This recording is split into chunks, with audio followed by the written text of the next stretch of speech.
This narrative introduces a roster of the world's most terrifying criminals.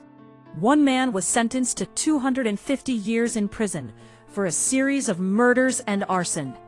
Another, a bald man, pleaded guilty to 520 years after blowing up a meeting and killing over 100 people. Most formidable of all is a man sentenced to 1,314 years. He has committed every heinous crime imaginable. Despite his brutality, he holds a professor's degree and possesses an IQ over 200. These top-tier dangerous criminals are being transferred to other prisons by plane.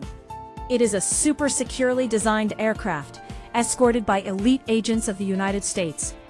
Originally, it was said that not even a mosquito could get through the security measures. However, today, the system encounters a group of prisoners with a combined genius-level intellect. Let's see how they plan their escape. The narrative begins with Cameron, a recently discharged veteran. He has a beautiful wife and a happy family, but his life is shattered in an instant. Three thugs, seeing his attractive wife attempt to assault her and kill Cameron. While defending his family, Cameron accidentally kills one of the attackers. The court convicts him of manslaughter and sentences him to 8 years in prison.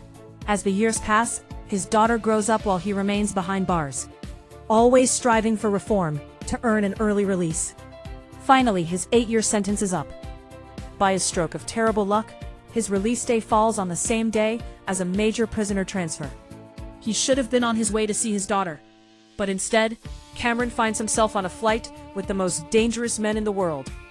On the ground, a police officer named John is in charge of supervising the transport. John has carefully planted an undercover agent named Sims among the convicts. Everything is prepared, and Cameron is brought onto the plane, where the high-risk prisoners are confined in separate iron cages. The moment the plane takes off, the uprising begins. A prisoner named Vincent quickly pulls a small needle hidden on his person and picks the lock of his handcuffs. The bald prisoner follows suit. Another convict, Pinball, pulls a string out of his mouth attached to a bag containing a small match. He shoots the projectile at the person sitting next to him and lights the match, setting an old man on fire. As the guards rush over to extinguish the flames, the cabin falls into chaos. Pinball uses the distraction to steal the keys from a guard's belt. He opens the cage of the most dangerous criminal, who immediately begins sweeping through and killing the police officers. The officers outside the secure area open the door to save their comrades, but it is a fatal mistake. Pinball frees Vincent immediately after. The prisoners move with lethal efficiency. They head to the cockpit, gunning down the co-pilot and preventing the captain from reporting the hijack to headquarters. Vincent fires a shot to silence the cabin and declares himself the lord of the aircraft. This is the world of Con Air. These talents are daring, and they manage to take over while headquarters remains completely unaware of the breach. With all the dangerous prisoners freed, tensions rise. A long-haired man sentenced to 500 years attempts to rape a female officer, but Cameron steps in to stop him, cleverly arguing that they should focus on the escape first. Sims, the undercover agent, is also unshackled. He pulls a gun hidden on his leg to take control of the situation. However, Vincent is an experienced criminal and quickly takes the female officer hostage as leverage. Cameron realizes immediately that Sims is a rookie and advises him to stay calm. At that moment, another criminal sneaks up behind Sims. When Sims turns his gun to deal with the threat, Vincent seizes the opening and shoots Sims through the heart.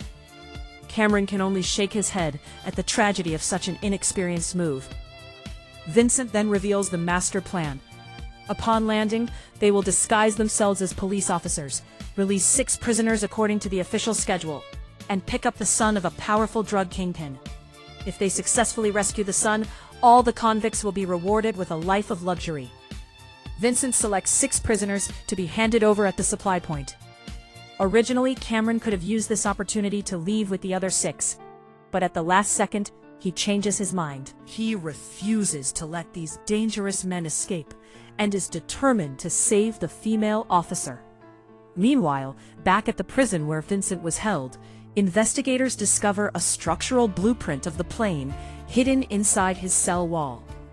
As the plane lands for the swap, Vincent successfully deceives the local police. During the process, the prisoners sophisticatedly remove the plane's transponder and attach it to a tour plane to throw off trackers.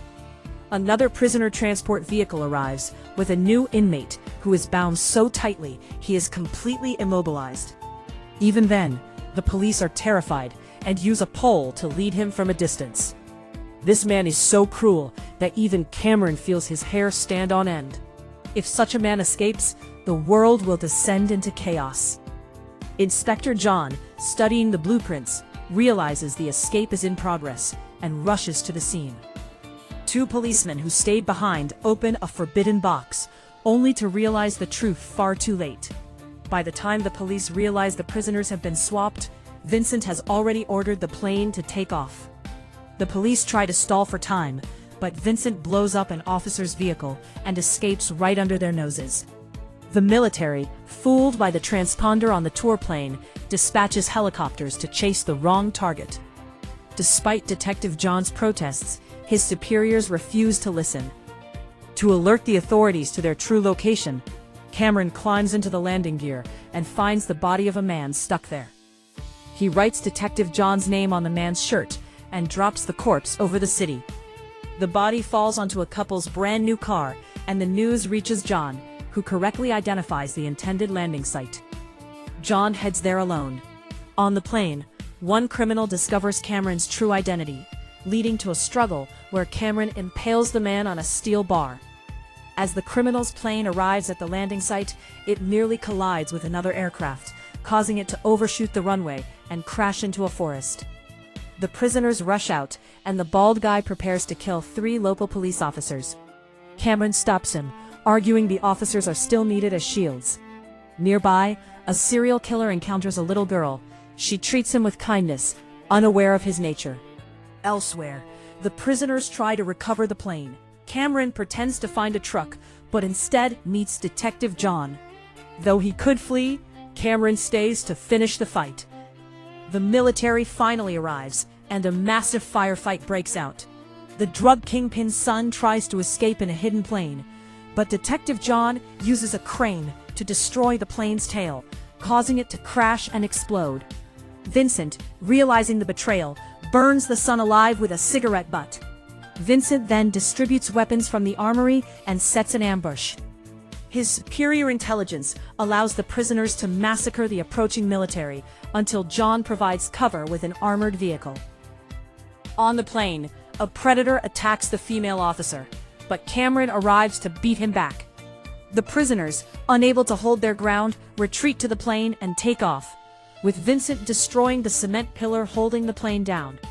However, Vincent knows there is a traitor. He prepares to kill the female officer to force a confession. Cameron's friend, Baby O, takes the blame and is shot by Vincent. Military planes then disable one of the engines. Grief-stricken, Cameron enters a beast mode, charging through the prisoners with hammer-like punches. He locks the cockpit and forces a crash landing in the heart of the city.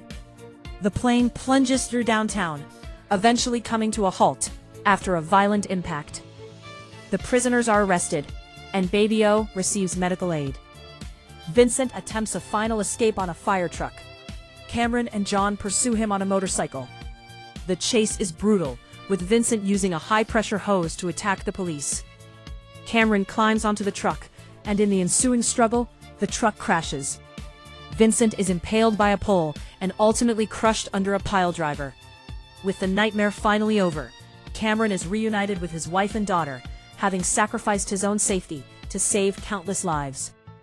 If you enjoyed this thrilling breakdown, please don't forget to like this video and subscribe to the channel for more epic stories.